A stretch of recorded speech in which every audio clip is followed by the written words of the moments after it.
नमस्कार। The last leaf और the लेमेंट पर हम लॉन्ग क्वेश्चन, शॉर्ट क्वेश्चन और मल्टीपल चॉइस क्वेश्चंस कर चुके हैं। आज हम द टेरर को देखते हैं।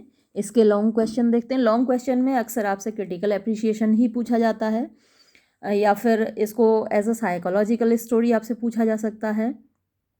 और यही क्वेश्चन आपसे द लास्ट लीफ में भी पूछा जा सकता था, the last leaf as a psychological story. तब भी आप एक तरीके से क्रिटिकल अप्रिसिएशन ही लिखेंगे उसमें। हेडिंग आप ज़रूर चेंज कर दें। जो ऊपर हेडिंग, जैसे यहाँ हेडिंग पड़ेगा और critical appreciation of the story the terror, लेकिन जब आप एज अ साइकोलॉजिकल स्टोरी इसको डिस्कस करेंगे तो यहाँ ऊपर हेडिंग आप डालेंगे the terror as a psychological story. और फिर लगभग यही सब चीज़ें उसमें आएंगी आंसर में। तो जो आप यहाँ क्रिटिकल अप्रिसिएशन में लिखने वाले हैं, थोड़ा सा उसको आप और मोल्ड कर दें। चलिए देखते हैं।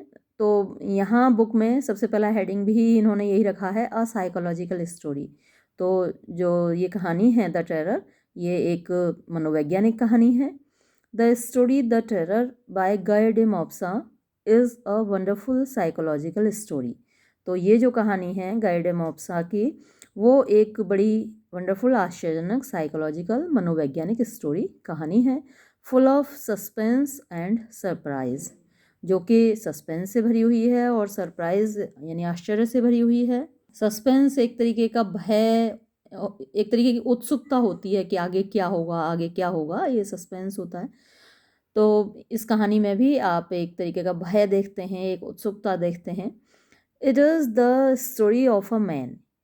ये कहानी है एक आदमी की, नेम्ड रेमन, जिसका नाम रेमन है, हु वॉज हॉन्टेड, जिसको कि द हॉन्टेड का मतलब होता है भूत दिखाई देने, बार बार उसको कुछ ऐसा दिखाई देता था जो एग्जिस्ट नहीं करता था। कोई उसे ऐसा लगता था कि कोई व्यक्ति है उसकी चेयर पे।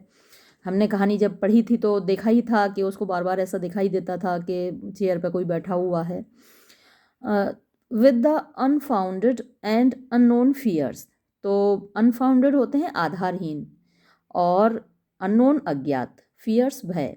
तो उसको बार बार अज्ञात और मतलब अनफाउंडेड, आधारहीन भय उसको परेशान करते थे। दो, हालांकि देयर वॉज नो बडी, कोई नहीं होता था, प्रेजेंट, उपस्थित, इन द बेडरूम, उसके शयन कक्ष में, इन द डार्क, अंधेरे में, एट नाइट, रात को। ही ऑलवेज फेल्ट, वो हमेशा महसूस करता था, एज इफ, जैसे कि, समबडी वर सिटिंग, कोई बैठा हुआ हो, इन हिज आर्म चेयर, उसकी आराम कुर्सी में, प्लेस्ड, जो कि रखी हुई थी, बाय द फायर साइड, आग के समीप।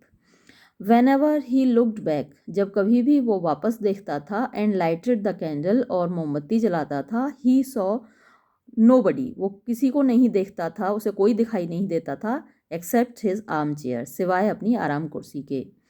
ही वॉज नॉट एफ्रेड, वो नहीं डरता था, ऑफ डेड पीपल, मरे हुए लोगों से, नॉर वॉज ही एफ्रेड, और ना ही वो डरता था, ऑफ गोस्ट, भूतों से। यट, फिर भी, ही वॉज टेरिबली एफ्रेड, वो बड़े भयानक रूप से डरता था, ऑफ शेडोज, परछाइयों से, इन द डार्क, अंधेरे में। द इमेजिनरी, काल्पनिक, विजन, दृश्य, ऑफ अ पर्सन, एक व्यक्ति का, इन हिज रूम, उसके कमरे में, फ्राइटेंड हिम, डराता था उसको, सो मच, इतना ज़्यादा, दैट के, ही वॉज पेंटिंग, वो हाँफ रहा होता था, फॉर ब्रेथ, मतलब हाँफ कर सांस ले रहा होता था, एंड वॉज, और होता था, अबाउट टू फेंट, यानी मूर्छित होने वाला, बेहोश होने वाला। When he felt, जब उसने महसूस किया, द टच, स्पर्श, ऑफ somebody, किसी का, at his back, अपनी पीठ पर, शिवर्स, कपकपी, रेन, दौड़ गई, ऑल ओवर हिज बॉडी, उसके पूरे शरीर में। ही लाइटेड द कैंडल, उसने मोमबत्ती जलाई, सेट ऑन हिज बेड, अपने बिस्तर पर बैठ गया, फॉर सम टाइम, कुछ देर के लिए, एंड देन, और तब, स्लोली, धीरे धीरे, वेंट टू बेड, सोने गया, बिस्तर पर गया। But he had the same vision, लेकिन उसको वही दृश्य दिखाई दिया, इन हिज ड्रीम, अपने सपने में। ही पास्ड द नाइट, उसने रात गुजारी, विदाउट एनी स्लीप, बिना नींद के। व्हेन द डे ब्रोक, जब दिन निकला, हिज फियर, उसका भय, ऑफ द नाइट, रात का, वॉज गॉन चला गया, ही फेल्ट उसने महसूस किया, रिलीव्ड राहत, एंड डिलाइटेड और प्रसन्नता। नेक्स्ट नाइट अगली रात, ही सॉ नोबडी उसको कोई दिखाई नहीं दिया, इन हिज रूम उसके कमरे में, बट लेकिन ही हर्ड उसने सुनी, स्ट्रेंज टेरिबल नॉइजेस स्ट्रेंज अजीब से, टेरिबल भयानक, नॉइजेस शोर उसने सुने, इन हिज ड्रीम अपने सपने में, ही जम्प्ड अप वो कूद पड़ा, इन हिज बेड अपने बिस्तर में, विद अ स्टार्ट चौंक कर। एन एलिमेंट ऑफ सस्पेंस तो इस कहानी में एक एलिमेंट है, एक तत्व है सस्पेंस का, यानी उत्सुकता का, भय का, मतलब जिज्ञासा का। तो पूरी कहानी में आपने देखा था, पढ़ा था कि उसको कैसे दृश्य दिखाई देते हैं जो कि होते नहीं हैं। कुछ कुछ वैसा ही था जैसा परवीन बावी को दिखाई देता था। उसके लाइफ पे एक फिल्म भी बनी थी, द लम्हे थी या खाली लम्हे थी मुझे याद नहीं है, लेकिन लम्हे करके कुछ फिल्म थी और कंगना राणावत उसमें हीरोइन थी। तो उसमें वही दिखाया गया था कि उसको कैसे चीज़ें दिखाई देती हैं जो कि होती नहीं हैं। तो ये एक साइकोलॉजिकल डिसीज़ होती है। इसको उस बीमारी को पैरानोइया बोलते हैं। उसमें हेलुसिनेशंस दिखाई देते हैं। तो आगे देखते हैं हम। This story is full of ये कहानी भरी हुई है, एन एलिमेंट ऑफ सस्पेंस एक सस्पेंस के तत्व से, यानी भय के एलिमेंट से। द सस्पेंस इज़ कॉज्ड जो सस्पेंस है, जो भय है, जो उत्सुकता है, वो पैदा होती है by the incomprehensible fear of रेमन। इनकॉम्प्रिहेंसिव जो कि समझ नहीं आ सकता, समझ से परे होता है, फियर भय, ऑफ रेमन रेमन के। इन द कैंडल लाइट मोमबत्ती की रोशनी में, ही सीज नोबडी वो किसी को नहीं देखता, उसे कोई दिखाई नहीं देता, इन हिज रूम अपने कमरे में। बट लेकिन when the candle is put out जब मोमबत्ती बुझ जाती है, ही सीज वो देखता है, द विजन दृश्य, ऑफ अ मैन एक आदमी का, प्रेजेंट जो कि उपस्थित होता है, in the dark arm chair अंधेरे में रखी हुई आराम कुर्सी पर। He had no such terrible vision यानी उसको ऐसा कोई भयानक दृश्य नहीं दिखाई दिया, इन द पास्ट अतीत में। ही वॉज नेवर डिसीव्ड उसको कभी धोखा नहीं दिया गया, बाय हिज आइज उसकी आंखों के द्वारा। ही वॉज नेवर फ्राइटेंड उसको कभी नहीं डराया गया, बाय द शेडोज परछाइयों के द्वारा, इन द डार्क अंधेरे में। It was for the first time ये पहली बार ही हुआ, दैट के ही वॉज हॉन्टेड उसको डराया गया या उसको दिखाई देने लगा, बार बार उसके दिमाग में आने लगा, विद अ टेरिबल विजन एक भयानक दृश्य। फिर नेक्स्ट हेडिंग है the discovery of the cause of his terror. Discovery माने खोज, ऑफ द कॉज कारण की, ऑफ हिज टेरर उसके भय के। Raymond came to discover Raymond ने पता लगाया, द कॉज कारण, ऑफ हिज फीलिंग अपनी भावना का, ऑफ टेरर भय की, वैन जब, ही रिमेंबर्ड उसने याद किया, दैट के, लास्ट नाइट पिछली रात, वैन जब, द सर्वेंट वॉज गॉन नौकर चला गया था, आफ्टर डिनर शाम के भोजन के बाद, द वेदर मौसम, वॉज डैम्प गीला हो गया था यानी बारिश हो गई थी, एंड ही फेल्ट और उसने महसूस किया, रेस्टलेस बेचैनी, एजिटेटेड परेशानी, एंड ट्रेम्बलिंग और कपकपाहट। ही ट्राइड उसने कोशिश की, टू वार्म अप हिमसेल्फ अपने आप को गर्म करने की, इन द फायर आग से, बट लेकिन विदाउट एनी रिलीफ कोई लाभ नहीं हुआ, बिना किसी लाभ के, बिना किसी राहत के। सो ही वेंट इसलिए वो चला गया, टू बेड सोने के लिए, इन द सेम स्टेट उसी परिस्थिति में, एंड हैड टेरिबल विजन्स और उसको भयानक सपने आए। नेक्स्ट डे अगले दिन, ही रिकलेक्टेड उसने याद किया, दैट के, ही वॉज फीवरिश उसको बुखार आया था, लास्ट नाइट पिछली रात, सिंस क्योंकि, ही वॉज वो था, in the state of a high fever यानी तेज बुखार की स्थिति में, he had a night mayor तो इसलिए उसको भयानक दृश्य दिखाई दिया, भयानक सपना दिखाई दिया। द टेरिबल विजन्स भयानक दृश्य स्प्रिंग पैदा हुए फ्रॉम हिज एजिटेटेड माइंड, उसके परेशान दिमाग से, बिकॉज ऑफ हिज लोनलीनेस, उसके अकेलेपन के कारण, एंड फ्राइटेंड हिम, और उन्होंने उसको डरा दिया। अ सरप्राइज एंडिंग, तो इस कहानी की जो एंडिंग होती है, अंत होता है, वो सरप्राइजिंग होता है। The story comes to an end, ये कहानी समाप्त होती है with a note of surprise, एक आश्चर्य के साथ। Raymond made up his mind, Raymond ने अपना दिमाग बना लिया, यानी अपने दिमाग में सोच लिया, टू गो फॉर मैरिज, शादी करने की, नेक्स्ट डे, अगले दिन, नॉट बिकॉज, इसलिए नहीं कि ही वॉन्टेड टू लीड, वो जीना चाहता था अ हैप्पी फैमिली लाइफ, एक खुशहाल पारिवारिक जीवन, बट बल्कि बिकॉज, क्योंकि ही वॉन्टेड, वो चाहता था, टू गेट रिड ऑफ, छुटकारा पाना, हिज फीलिंग ऑफ लोनलीनेस, अपने अकेलेपन की भावना से, एट नाइट, रात को। दिस वॉज, ये था, अ वेरी स्ट्रेंज रीजन, एक बड़ा अजीब कारण, फॉर हिज मैरिज, उसकी शादी का। इन द बिगिनिंग, शुरुआत में, ऑफ द स्टोरी, कहानी के, ही टोल्ड हिज फ्रेंड, उसने अपने मित्र को बताया, दैट के ही वुड टेल हिम, वो उसको बताएगा, अबाउट हिज हेस्टी डिसीजन, अपने जल्दबाजी में लिए गए निर्णय के बारे में, ऑफ मैरिज, शादी के, आफ्टर गेटिंग मैरिड, शादी करने के बाद, बिकॉज, क्योंकि, द रीज़न, कारण, वॉज वेरी स्ट्रेंज, बड़ा अजीब था, एंड ही वुड लाफ, और वो हंसेगा, एट इट, इस कारण पर। It is towards the end, ये अंत की तरफ होता है, ऑफ द स्टोरी, कहानी के अंत में होता है, दैट के द मिस्ट्री इज़ रिजॉल्व, ये रहस्य खुलता है। रेमन डिसाइडेड, रेमन ने निश्चय किया, टू गो, जाने का, फॉर मैरिज, शादी के लिए, सो दैट, ताकि, ही कुड सी, वो देख सके, अ ह्यूमन फेस, एक इंसानी चेहरा, बाय हिज साइड, अपने करीब, एट नाइट, रात को, स्पीक टू हर, उसे बात कर सके, एंड हियर हर वॉइस, और उसकी आवाज़ सुन सके, एंड गेट रिड ऑफ, और छुटकारा पा सके, हिज टेरिबल फियर्स, अपने भयानक डर से, अराइजिंग, जो कि पैदा होता है, हिज लोनलीनेस, उसकी, अराइजिंग आउट ऑफ, और लगा लीजिएगा, arising out of his loneliness, जो कि उसकी अकेलेपन से पैदा होता है, इन द डार्क नाइट, अंधेरी रात में। प्लॉट कंस्ट्रक्शन, इस कहानी का प्लॉट कंस्ट्रक्शन कैसा है?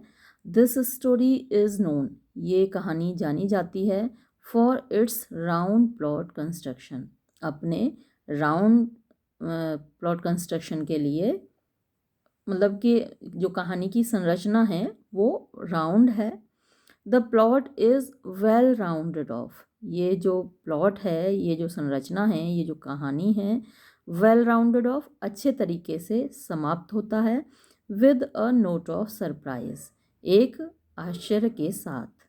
द स्टोरी बिगिंस, कहानी शुरू होती है, with an element of suspense, एक जिज्ञासा या भय के तत्व के साथ, बट लेकिन, द मिस्ट्री ऑफ सस्पेंस, जो रहस्य है जिज्ञासा का, इज़ रिजॉल्व्ड, वो जो रहस्य है वो खुलता है, एज सुन एज, जैसे ही, वी कम टू नो, हम जानते हैं, हम जान पाते हैं, वी कम टू लर्न, हम मतलब जान पाते हैं, दैट रेमन्स नाइट मेयर्स, कि रेमन के जो डर हैं, उसके जो भयानक सपने हैं, वह कॉज्ड, पैदा होते थे, by his feverish and agitated mind, उसके बुखार से भरे हुए, एंड एजिटेटेड, और घबराए हुए, परेशान दिमाग से, एंड हिज लोनलीनेस, और उसके अकेलेपन से, इन द डार्क, अंधेरे में।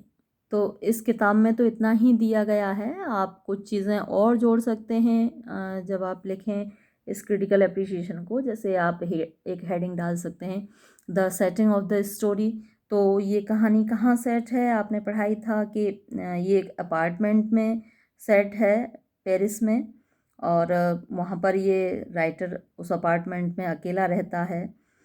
तो और अपार्टमेंट में अकेला रहना तो उसके लिए जो बड़ा बोरिंग हो जाता है, आदमी जब बोर होता है, थका हुआ होता है, तो ऐसा अक्सर उसके साथ हो जाता है। कई फिल्मों में भी जैसे आपने देखा होगा, मैं अक्सर जब इस कहानी को पढ़ाती हूँ तो आपको उसी फिल्म लम्हे के बारे में बताती हूँ जिसमें परवीन बॉबी के बारे में बताया गया है। तो वो भी तो अकेली रहती थी ना, उनकी शादी नहीं हुई थी। देखिए, शादी होती है, बच्चे होते हैं या घर में और सदस्य होते हैं, मान लीजिए शादी नहीं भी हुई है, बहन भाई या घर के और लोग हों, तो आदमी क्या शेयर करता रहता है अपनी बातें, अपने मन की भावनाएं।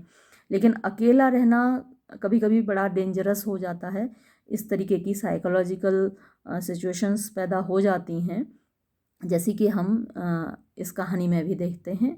और फिर बाद में आप एक हेडिंग कंक्लूज़न की भी डाल सकते हैं, या फिर बिना हेडिंग डाले भी आप लिख सकते हैं कंक्लूडिंगली 2-3 सेंटेंसेस कि आप ये लिख दीजिए, concludingly we can say that the terror is a perfect story, it left an a lasting impression on our mind. इस तरीके से आप एंड कर सकते हैं। अब हम कुछ क्वेश्चंस देख लेते हैं जो शॉर्ट आंसर टाइप क्वेश्चंस हैं इसमें। और ये जो शॉर्ट आंसर टाइप क्वेश्चंस हैं, ये कभी कभी आपके बड़े काम आते हैं लॉन्ग आंसर जब आप लिखते हैं उस वक्त भी। इन शॉर्ट आंसर्स को मिला के आप एक लॉन्ग आंसर भी तैयार कर सकते हैं, अगर ये मैटर आपके पास है इतना। देखिए, पहला क्वेश्चन है, why did Raymond decide, Raymond ने क्यों निश्चय किया to go for his marriage, अपनी शादी करने का। तो आंसर देखिए, वन डे, एक दिन, Raymond told his friend, Raymond ने अपने मित्र को बताया, दैट के ही हैड डिसाइडेड, उसने निश्चय किया था, to go for his marriage, अपनी शादी करने का, इन अ हरी, जल्दी से, विद अ गर्ल, एक लड़की के साथ, whom, जिसको कि he did not know much, वो ज़्यादा नहीं जानता था जिसके बारे में। दो, हालांकि, द गर्ल वॉज, ये लड़की थी, neither रिच, ना तो बहुत धनवान, nor she had any striking qualities, और ना ही उसमें कुछ ख़ास गुण थे। यट, फिर भी, he was going to get married, वो शादी करने जा रहा था, टू हर, उसके साथ। इट वॉज नॉट, ये नहीं था, बिकॉज, क्योंकि, he was going to lead a happy family life, क्योंकि वो एक खुशहाल पारिवारिक जीवन जीना चाहता था। बट, बल्कि, इट वॉज, ये था, फॉर सम अदर रीज़न, किसी और कारण की वजह से, विच वॉज स्टूपिड, जो कि बड़ा बेवकूफ़ी से भरा हुआ था। ही वुड नॉट टेल, वो नहीं बताना चाहता था, हिम, उसको, यानी अपने दोस्त को, अबाउट द रीज़न, कारण के बारे में, फॉर हिज हेस्टी मैरिज, अपनी जल्दबाजी में की जाने वाली शादी के बारे में। बिकॉज, क्योंकि, ही वुड लाफ, वो हंसेगा, एट हिम, उसके ऊपर, एंड हेट हिम, और उससे नफरत करेगा। ही वुड डू इट, वो इस ऐसा करेगा, यानी इस कारण को बताएगा, फॉर हिज मैरिज, अपनी अपनी शादी के बारे में। यहाँ फॉर नहीं आना चाहिए, यहाँ आफ्टर आना चाहिए। He would do it after his marriage, यानी शादी करने के बाद वो बताएगा मित्र को। लेटर, बाद में, ही टोल्ड हिज फ्रेंड, उसने अपने मित्र को बताया, दैट के ही डिड दैट, उसने ऐसा किया, in order to get rid of, छुटकारा पाने के लिए, ऑफ हिज लोनलीनेस, अपने अकेलेपन से, एंड हिज फियर्स, और अपने डर से, एराइजिंग फ्रॉम, जो कि पैदा हुए थे, द डार्क एट नाइट, रात के अंधेरे से। नेक्स्ट क्वेश्चन है, why did Raymond see, Raymond क्यों देखता था, अ फ्राइटनिंग विजन, एक डराने वाला दृश्य, एट नाइट, रात को। तो आंसर है, Raymond was a very bold man, Raymond एक बहुत बहादुर आदमी था। ही लिव्ड, वो रहता था, ऑल अलोन, बिल्कुल अकेला, इन हिज हाउस, अपने घर में, विदाउट एनी फियर, बिना किसी डर के। ही वॉज नॉट एफ्रेड, वो नहीं डरता था, ऑफ गोस्ट, भूतों से।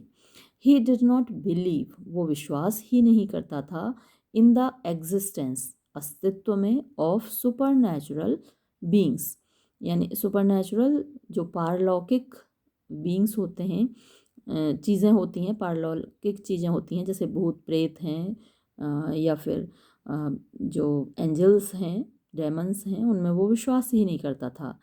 ही वॉज नॉट स्केयर्ड, वो नहीं डरता था, ऑफ द डेड पीपल, मरे हुए लोगों से। ही डिड नॉट फियर, वो नहीं डरता था, एनी लिविंग बॉडी, किसी जीवित शरीर से भी।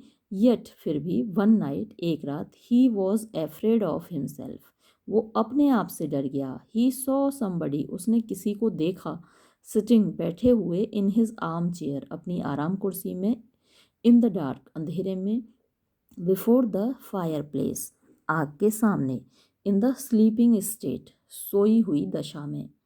When he touched, जब उसने छुआ, him, उसको, at his back, उसकी पीठ पर, his hand came, उसका हाथ आया, in touch, यानी स्पर्श में, with the back of his arm chair, अपनी आराम कुर्सी की पीठ से।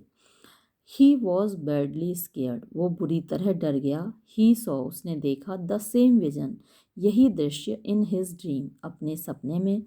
It was, ये था, because, क्योंकि, he had a high fever, उसको तेज बुखार था, that night, उस रात, and his mind, और उसका दिमाग, was agitated, परेशान था, in a feverish state, बुखार की दशा में। He had a nightmare, उसको रात्रि में भयानक सपना दिखा, and saw a frightening vision, और उसने डराने वाला दृश्य देखा। अब जरा दूसरी किताब में दिए हुए क्वेश्चंस भी देख लेते हैं, इसमें भी शॉर्ट क्वेश्चंस कुछ दिए हैं। Comment on the theme of the story, तो मैंने जब लॉन्ग आंसर डिस्कस कर रही थी इसकी, तब भी मैंने आपसे कहा था कि थीम पर आप एक अलग से हेडिंग डाल लें क्रिटिकल एप्रिसिएशन लिखते वक्त। तो अब ये शॉर्ट आंसर में भी आ सकता है, आपसे पूछा जा सकता है comment on the theme of the story, और जो आपका क्रिटिकल एप्रिसिएशन था, लॉन्ग आंसर था, उसमें भी आपको एक हेडिंग थीम का डालना है।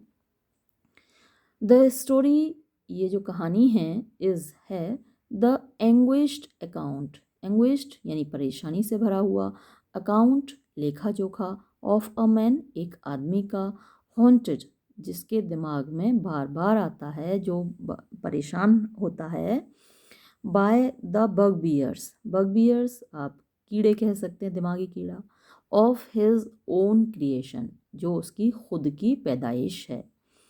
ही इज़, वो है, पावरलेस, शक्तिहीन, टू बैनिश दैम, उनको भगाने में, उनको दूर करने में, एंड, और, ही कैन नॉट एस्केप, वो नहीं बच पाता, दैम, उनसे, दे आर, वो हैं, पार्ट ऑफ हिम, उसका भाग, दे आर, वो हैं, हिज ओन ऑब्सेशनल थॉट्स, उसके खुद के, ऑब्सेशनल क्या होते हैं, जो हर वक्त जकड़े रहते हैं, ऐसे उसको जकड़े रहने वाले थॉट्स, विचार।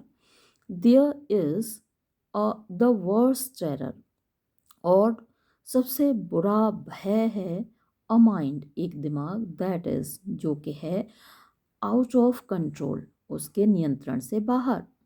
द नरेटर्स फैटीग, इस वक्ता की जो फैटीग यानी कि आप कह सकते हैं थकान, एंग्जाइटी, चिंता, एंड मेलेंकली, और दुख, टुगेदर, साथ मिलकर, विद द हेल्यूसिनेशन, हेल्यूसिनेशन जो दिखाई देती हैं चीज़ें, भ्रम, इंडिकेट, इशारा करते हैं, दर्शाते हैं, दैट, के, ही इज़ सफरिंग, वो पीड़ित है, फ्रॉम सीरियस मेंटल इलनेस, एक गंभीर मानसिक बीमारी से, ही हैज़ साइकोलॉजिकल प्रॉब्लम, उसके मनोवैज्ञानिक समस्या है।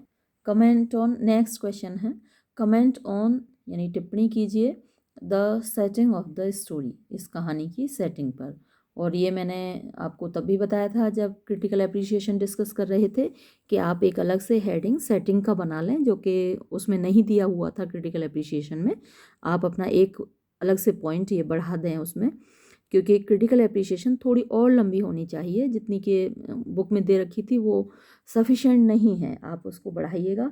तो उसमें एक थीम का हेडिंग रखिएगा और एक सेटिंग का हेडिंग बढ़ा दीजिएगा। और यहाँ हम शॉर्ट आंसर के रूप में देख लेते हैं। द स्टोरी टेक्स प्लेस, ये जो कहानी है ये होती है इन पेरिस, पेरिस में, इन द अपार्टमेंट, अपार्टमेंट में ऑफ मोन्सियर रेमन, यानी श्रीमान रेमन के अपार्टमेंट में, द नरेटर, जो कि नरेटर हैं, यानी वक्ता हैं, as he writes a letter, जब वो एक पत्र लिख रहे हैं, टू हिज फ्रेंड, अपने मित्र को, पियरे डिकोरे सिल, ये फ्रांसीसी नाम ही है, तो ये उनके मित्र का नाम है। द स्टोरी इज़, ये कहानी है, in the form of a letter, एक पत्र के रूप में। द टाइम इज़ अप्रॉक्सीमेटली 1883, तो जो समय है वो अप्रॉक्सीमेटली माने लगभग 1883 के दौरान का समय है, जो जहाँ जबकि ये कहानी है। और अब ये क्वेश्चन है, comment on irony and paradox in the story. तो आयरनी और पैराडॉक्स ये फिगर्स ऑफ स्पीच हैं, और इनके बारे में मैंने बात की थी जब वीडियो बनाया था फिगर्स ऑफ स्पीच पे, अगर आपने नहीं देखा है तो देख लीजिएगा। तो irony and paradox are powerful figures of speech, irony और पैराडॉक्स बड़े ताकतवर अलंकार हैं इन द स्टोरी, इस कहानी में। The narrator does not believe, जो वक्ता है वो विश्वास नहीं करता, in the existence of ghost, भूत के अस्तित्व में, बट लेकिन, ही इज़ एफ्रेड, वो भयभीत है, ऑफ सम गोस्टली प्रेजेंस, किसी भूत की उपस्थिति से, इन हिज रूम, अपने कमरे में। ही इज़ एफ्रेड, वो डरता है, ऑफ अननोन, अज्ञात से, एंड और, he is going to marry, वो शादी करने जा रहा है, एन अननोन वुमन, एक अज्ञात महिला से। तो ये हुए शॉर्ट क्वेश्चंस। चलिए अब कुछ मल्टीपल चॉइस क्वेश्चंस देख लेते हैं। पहला है, Guy de Maupassant is a French author, American author, English author, Russian author. तो आपको मालूम ही है कि गाय डे मॉप्सा कहाँ का ऑथर है, किस भाषा का लेखक है, वो एक फ्रेंच ऑथर है, फ्रांसीसी लेखक है। The story the terror was originally written in, तो ये जो कहानी है द टेरर ओरिजिनली मौलिक रूप से किस भाषा में लिखी गई थी, फ्रेंच, इंग्लिश, रशियन, हिब्रू। तो अब जब आप पहले ही जान चुके हैं कि वो एक फ्रेंच राइटर है, तो जाहिर सी बात है कि उसने फ्रेंच भाषा में ही लिखी होगी ये कहानी, तो इसका सही जवाब है French. The French title of the story is, तो जब फ्रेंच भाषा में लिखी गई थी ये कहानी, तब इसका टाइटल क्या था, सुई, लुई, हुई या जुई। तो फ्रेंच भाषा में इस कहानी का टाइटल था लुई, बी यानी कि लुई। अब नेक्स्ट क्वेश्चन है, the narrator was suffering from, जो नरेटर है, जो वक्ता है, वो सफरिंग फ्रॉम, पीड़ित था, किस चीज़ से पीड़ित था, क्लेप्टोमेनिया, पैरानोइया, फोबिया, हिस्टेरिया। तो क्लेप्टोमेनिया आप जानते हैं कि एक ऐसी बीमारी होती है जिसमें लोग न चाहते हुए भी कुछ न कुछ चुरा लेते हैं, चोरी करते हैं, चोरी करने की आदत होती है उनको। फोबिया, डर होता है किसी भी चीज़ का। हिस्टेरिया में दौरे पड़ते हैं, हिस्टीरिया में। और पैरानोइया में क्या होता है, हेलुसिनेशंस दिखाई देते हैं। तो जो वक्ता है इस कहानी का, जाहिर सी बात है कि वो पैरानोइया से पीड़ित है, और मैंने इससे पहले कई बार आपको मेंशन भी किया है पैरानोइया शब्द। तो ये इसका जो उत्तर होगा चौथे क्वेश्चन का, वो होगा पैरानोइया। द नरेटर हैड, जो वक्ता है उसको क्या था, क्या दिखाई देता था, इल्यूज़न, डिल्यूज़न, हेल्यूसिनेशन, इमेजिनेशन। तो हम पहले भी बात कर चुके हैं कि उसको हेल्यूसिनेशंस दिखाई देते हैं, तो इसका सही जवाब है hallucination. Next, who is narrator of the story, तो इस कहानी का नरेटर कौन है, किसने सुनाई है ये कहानी, वक्ता कौन है कहानी का, पियरे डिकोर्सेल, मोन्सियर रेमन, मैडेमोइसेली लयोली, मोन्सियर रेमंड। तो आप कंफ्यूज ना हो जाएं मोन्सियर रेमन और रेमंड में, क्योंकि वो रेमंड नहीं है, ये डी नहीं है आंसर, और आपका आंसर है मोन्सियर रेमन। तो रेमन का नाम आप याद रखें, वो नरेटर है कहानी का। नेक्स्ट क्वेश्चन है, who is narrator's friend? Narrator का दोस्त कौन है जिससे वो कह रहा है ये सारी बातें? एक तरीके से एक लेटर के फॉर्म में है पूरी कहानी। तो किसको बता रहा है ये नरेटर सारी बातें? Pierre Lejoursel, Pierre Decoursel, Pierre Lajolie, Pierre Recoursel. तो जो इसका सही जवाब है, नरेटर का जो मित्र है वो पियरे डिकोरसेल है। नेक्स्ट क्वेश्चन है, what the would be wife यानी होने वाली पत्नी ऑफ द नरेटर वक्ता की इज़ है? मोन्जियर रेमन, तो मोन्जियर रेमन तो वो खुद है, तो पत्नी कहाँ से हो गई? अब मेडेमोइसेली लाजोली, मेडेमोइसेली काजोली, पियरे डिकोरसेल। तो पियरे डिकोरसेल तो अभी आपने देखा कि वो दोस्त है नरेटर का, और जो पत्नी है होने वाली उस लड़की का नाम क्या है? उसमें आया था स्टोरी तब मिली लाजोली लिखा हुआ था, तो अभी मेडेमोइसेली लाजोली ये उसका नाम है। फिर नेक्स्ट क्वेश्चन है, द ओरिजिनल फ्रेंच टाइटल जो मौलिक फ्रांसीसी शीर्षक था ऑफ द स्टोरी कहानी का लुई मीन्स उसका मतलब क्या है? यू, शी, ही या आई? तो लुई का मतलब होता है ही, तो इसका सही जवाब है सी। लुई रेफर्स टू, लुई किसको दिखाता है? द नरेटर्स फ्रेंड वक्ता के मित्र को, the figure he sees in the chair उस फिगर को, उस आकृति को जो वो कुर्सी पर देखता है, द नरेटर खुद वक्ता को, the narrator's would be wife या फिर वक्ता की होने वाली पत्नी को। तो लुई जो रेफ़र करता है वो उस फिगर को रेफ़र करता है, उस फिगर की ओर इशारा करता है जो कि वक्ता को या लेखक को दिखाई देती है कुर्सी पर। The terror first appeared in, terror जो कहानी है सबसे पहले कब छपी, कब पब्लिश हुई? 1883, 1885, 1884, 1886। तो इसका सही जवाब है ए, 1883 में पहली बार ये कहानी पब्लिश हुई। तो इस वीडियो में इतना ही काफ़ी है। अगले चैप्टर को अगले वीडियो में डिस्कस करेंगे। तब तक के लिए धन्यवाद।